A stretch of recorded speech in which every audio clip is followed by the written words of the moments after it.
Do you want to learn effective ways to build relationships, generate sales, and grow your business from successful entrepreneurs, startups, and CEOs without listening to a long interview?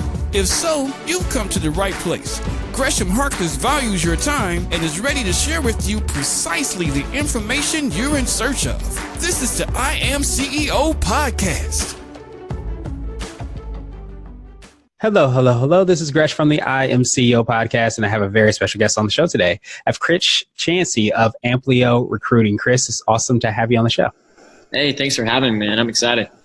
No problem. Super excited to have you on as well. And what I want to do is just read a little bit more about Chris so you can hear about all the awesome things that he's doing. And Chris is the founder and CEO of Amplio Recruiting, a staffing company helping great companies hire dependable employees from the refugee workforce. In 2018, Amplio hit $4 million in revenue and placed over 800 refugees into jobs in Atlanta, Houston, Dallas, and Raleigh. They aim to be in 25 markets by 2025 and plan to release a book this fall on the economic impact of refugees in the marketplace entitled Refugee Workforce. Chris, are you ready to speak to the IMCO community? Yeah, I'm excited. Let's roll. Let's do it. So the first question I had was to hear a little bit more about what I call your CEO story, and we'll let you just start your business. Yeah. Thanks for asking and giving me the chance to speak. I think, my story, I feel like, is just very average in a lot of ways. I did not come from a business background.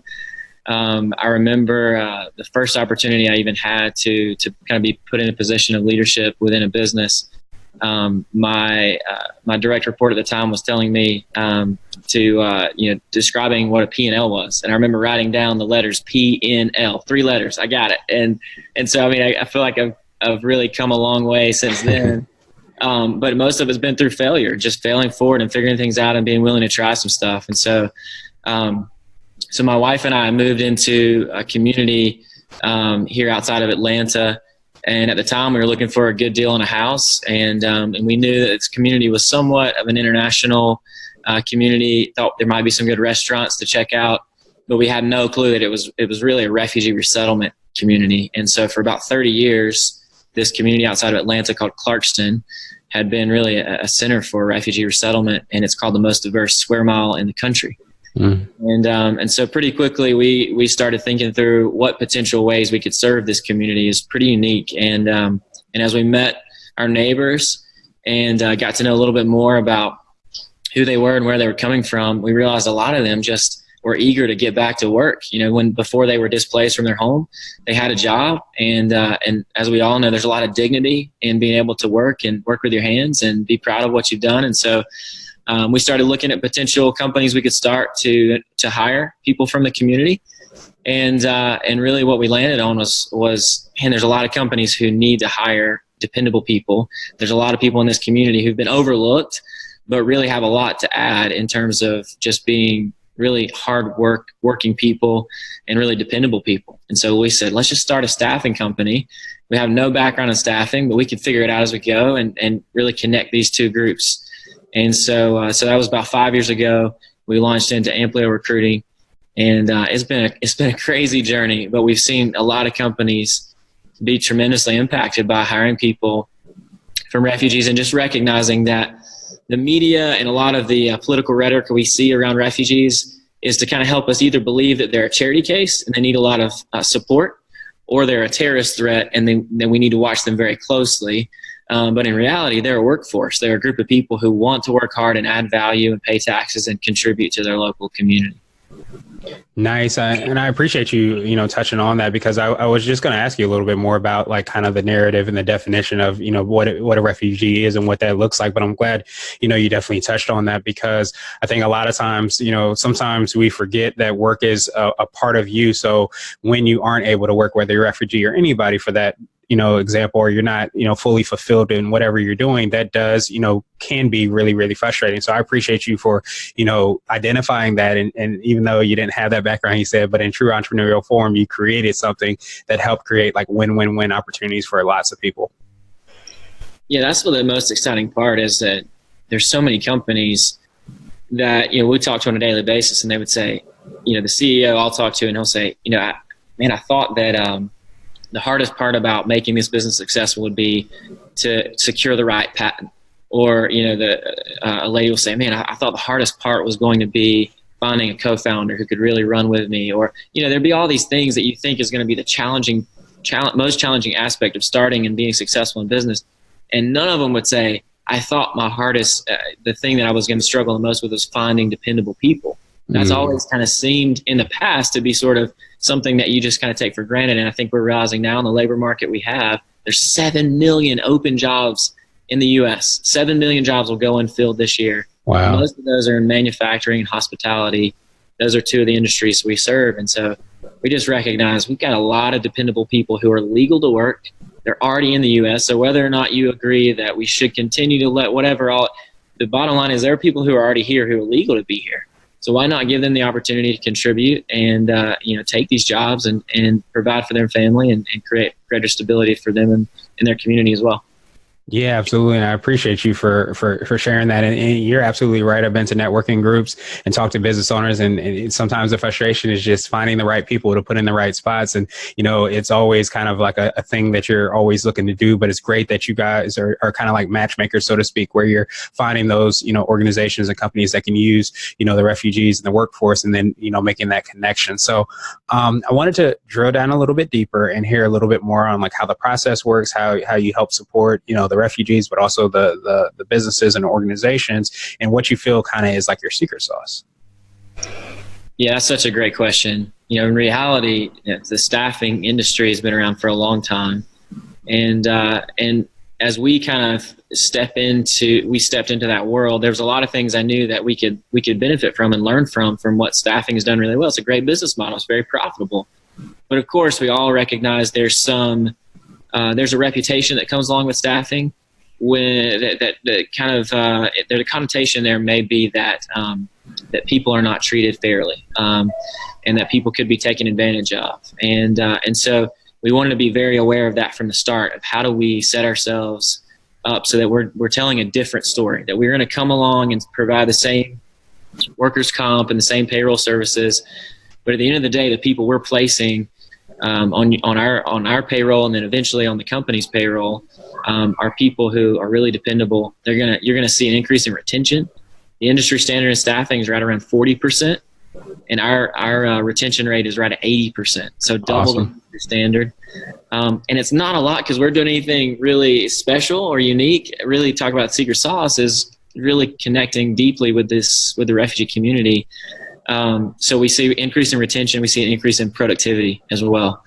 We've got a company not too far from our office here that manufactures different types of baby products, and they sell in Walmart and other stores around the country. And their average quota when we started working with them was they needed someone who could hit about 300 a day of whatever the different items they were working on. And within just a couple of weeks, we had placed a group of Burmese women, and they were hitting 600. One lady was hitting 900 a day, 3 times what the quota was. And so not only did production increase, but the rest of the people working at the company were saying, hey, if they can do 900, we should be able to at least do 400 or 500, right? So everybody's production increases. In that environment, it's not like it's a sweatshop. There's everyone sitting down in padded chairs, great lighting, music playing. They love what they do, but there's more efficiency and focus brought to the work. And so we get to see that across the board. But I think one of the things we've tried to do from a secret sauce standpoint is just say, hey, we're putting people over profit. We're still going to charge you just like any other staffing company will, but we want to communicate very far in advance that this, we can't work with every company. We've got to know, we have got a clear standard of who we're going to work with. We put every company through a 30-point scale to determine they're the right fit.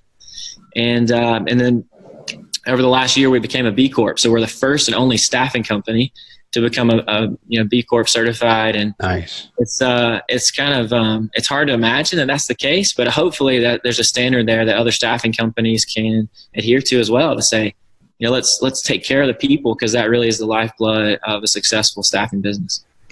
Yeah, absolutely. And I think that I know I've heard a little bit about B Corp, but the way that I've always heard it and kind of defined it, I guess you can say, is kind of all along the lines of service and having a really strong purpose. So a lot of people, when they want to support organizations, they want to support businesses, having and being able to be a B Corp is definitely, you're not just doing things just for the sake of doing them. You're doing them for a purpose and a cause. So I definitely appreciate you and appreciate you for getting that designation and congratulations on that as well. So I wanted to switch gears a little bit.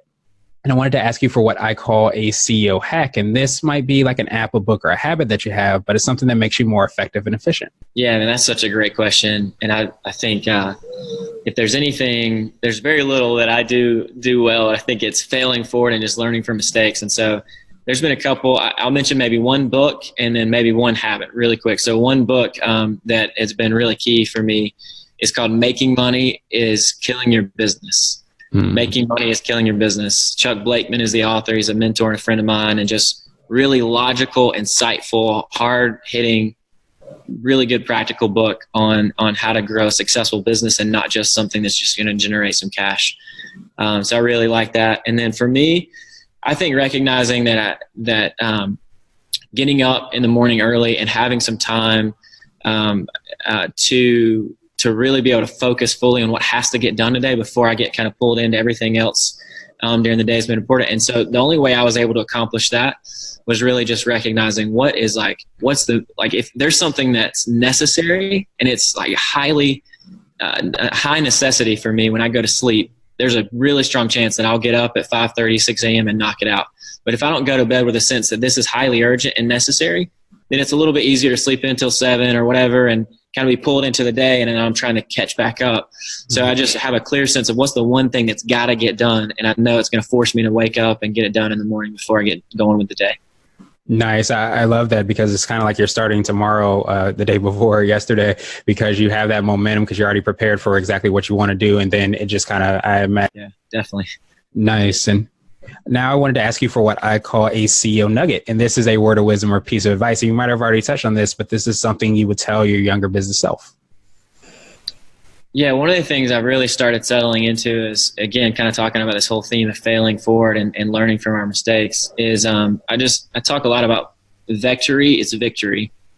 And so there's just something for my own self, just kind of thinking through that this whole vector principle, right? Of like, if you know where you want to be eventually, then it's that process of taking small steps every day to get there. And if you start a few degrees off off course today, then you're going to wind up way off of where you actually want to be in the end. And so whatever that vector point is, setting your sights on that and knowing I'm going to make a few steps towards that every day. I can't accomplish everything today, but I definitely want to make progress. Yeah, absolutely. Victory is victory. I absolutely love that, because a lot of times you have like that North Star that's up that you're making sure that you follow. And then you're like, how the heck am I going to make it all the way there? But you do little small things each and every day, just, staying true to that star or whatever goal you might have. And then next thing you know, you're actually there, maybe even beyond there. So I appreciate that. And now I wanted to ask you my absolute favorite question, which is the definition of what it means to be a CEO. And we're hoping to have different quote unquote CEOs on this show. So Chris, what does being a CEO mean to you? Yeah, I immediately go very practical when I hear that. And so maybe that's just the way my brain works. But I think for me, the three things that I'm trying to keep my mind on in terms of what my role and my responsibility is here on a day-to-day basis is recognizing that it's my responsibility to cast vision. That's probably only something that I can do. And so nobody else is maybe thinking about that on the day-to-day. So the only things that I can do is really what the CEO role fits for me. So I'm casting vision, number one. Number two, keeping cash in the bank and just constantly kind of thinking about how that works. And then number three, getting the right people on our team. And if I'm doing those three things well, then everything else should be really being done really well by the other people on our team. And those are the things that only I can do. Absolutely. And having that high level kind of perspective on those things and understanding exactly how they kind of snowball and manifest itself in all the different things that you're doing definitely, makes perfect sense. So I appreciate that definition. And Chris, thank you for your time. What I want to do is pass you the mic, so to speak, just to see if there's anything additional you can let our readers and listeners know, and then how best they can find out about all the awesome things you're doing and get a hold of you. Oh, wow. Thanks. Yeah, I'm excited about the book we have coming out in the fall. So maybe I'll just touch on that briefly. Mm-hmm. I shared a little bit of this earlier, but what we see in our country right now is there's a lot of division, and a lot of us are frustrated by that. But then, what do you do? And so often when we talk about refugee stuff, obviously we're right in the middle of what is a very controversial topic. And so for us, we just recognize that if we talk about the moral or ethics or, just there's various ways we could kind of talk about this discussion, but it's going to polarize people. But we found if we talk about the economic impact, that it's really hard to argue that. So the book is really stats and stories discussing the economic impact that refugees are having on the marketplace. The bottom line is we need refugees more than they need us. We got to fill these open jobs we have if we want our economy to continue to grow. And that they're a very viable workforce that's ready to step in. And so excited to see that launch in the fall. If you want more information on the book or just want to sign up for the pre-order or the launch team, it's refugeeworkforce.com. And you can get more information there and help us launch this out and get it into the hands of the right people.